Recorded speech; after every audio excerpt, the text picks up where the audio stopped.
கொத்தமல்லி சட்னி எப்படி செய்யறதுன்னு பார்க்கலாங்க. இது டிஃபனுக்கும் சரி சாப்பாடுக்கும் சரி ரொம்ப டேஸ்டா இருக்கும், ரொம்ப ஹெல்த்தியும் கூட. ஒரு பேனல்ல 2 ஸ்பூன் ஆயில் ஆட் பண்ணிக்கலாம். ஆயில் நல்லா காஞ்சதுக்கு அப்புறம் உளுந்து ஒரு கை அளவு, 1 டீஸ்பூன் அளவு உளுந்து ஆட் பண்ணிக்கோங்க. உளுந்து நல்லா பொரிஞ்சு வந்ததும் வெள்ளைப்பூடு, வெங்காயம் ஆட் பண்ணிக்கோங்க. நான் ஒரு 3 பூண்டும் 2 வெங்காயமும் ஆட் பண்ணியிருக்கேன். இது நல்லா வணங்கி வரட்டும். காரத்துக்கு ஏற்ற மாதிரி வரமிளகாய் ஆட் பண்ணிக்கோங்க. ஒரு 5-6 வரமிளகாய் ஆட் பண்ணியிருக்கேன்.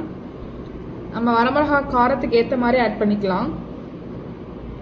அது கூட லைட்டாக சால்ட் சேர்த்துக்கோங்க.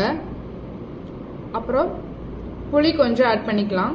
இது நல்லா வணங்கினதுக்கு அப்புறம் நல்லா வாஷ் பண்ணி வச்சிருக்கிற கொத்தமல்லி தலையையும் கருவேப்பிலையும் நல்லா ஆட் பண்ணி நல்லா வணங்கினதுக்கு அப்புறம் திக்னஸ்க்காக லைட்டா பொட்டுக்கடலை ஆட் பண்ணிக்கிறேங்க.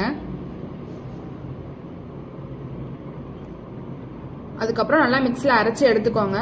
சுவையான கொத்தமல்லி சட்னி ரெடி ஆயிடும். இது ஆப்ஷனல் தான், பொட்டுக்கடலை வேணும்னாலும் ஆட் பண்ணிக்கலாம். கொஞ்சம் நல்லா திக்னஸ் கொடுக்கணுமே அப்படிங்கிறதுக்காக லைட்டாக நான் ஆட் பண்ணிக்கிறேன். இது சாதத்துக்கு, டிஃபனுக்கு எல்லாமே செமையாக இருக்கும். கண்டிப்பாக ட்ரை பண்ணி பாருங்கள். மிக்ஸில் நல்லா அரைச்சி எடுத்துக்கோங்க.